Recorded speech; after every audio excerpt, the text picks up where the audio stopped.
We may be out of the Amityville movie zone for now, but we're not out of the SRS cinema zone, which is not a bad place to be. Although this time around, we're in the Donald Farmer zone, as Donald Farmer's classic, somewhat classic, Savage Vengeance movie gets a remake starring Tamara Glenn from Terrifier 2 and Halloween 5.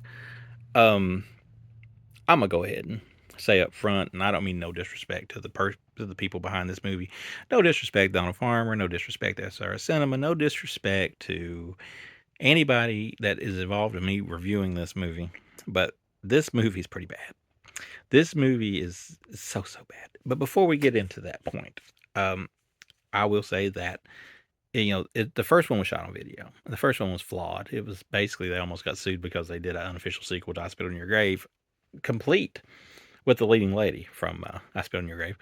This one being a remake of that, it's not a very long movie. There's not much to it, and you can tell that they are definitely trying to drag this thing out. The runtime on the back says it's 70 minutes, maybe 70 minutes, but if you took all the stalling and all the needless, just slow stuff out of it, you'd be like, what do you got here? 40 minutes? I don't know. But regardless, Donald Farmer does make a cameo in here as a professor or whatever, but these people are. The gist of it is this: you start off with a woman who is kidnapped. This woman right here, she's kidnapped. She's trying to get herself free. There's a chainsaw laying there. She eventually fires it up. We're like, oh, she's free.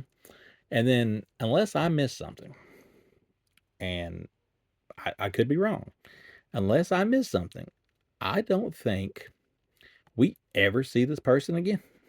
And that's this girl. I'm pretty sure the main girl that we're talking about from Terrifier 2 and from Halloween 5. I think that's put in there to kill time, get a star in there, but either maybe they couldn't film it, maybe she quit, maybe they ran out of time, maybe they ran out of money. It's never really established what is going on. Then you move to the main plot, which is this girl is going out with a ride, riding around with her friend who's pregnant, but she's pregnant by the girl's like ex-boyfriend or current ex-boyfriend. So basically the other girl does some very shady stuff to the cheating boyfriend, and then they hit the road where they are kidnapped by this duo of crazy people who proceed, I should say, to torture them, try to R-word them.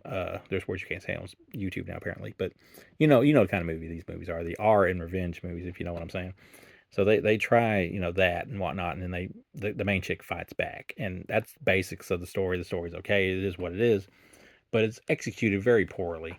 Acting is bad, and I mean, a lot of these movies have bad acting. My movies have bad acting, but these are somewhat at times very noticeably bad. Um, More or less, I just feel like there's holes. There's more holes than Swiss cheese in this thing.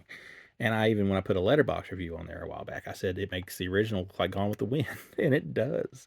And that's bad because Savage Vengeance is a fun, bad movie to watch, but it's not necessarily good. This thing is way worse.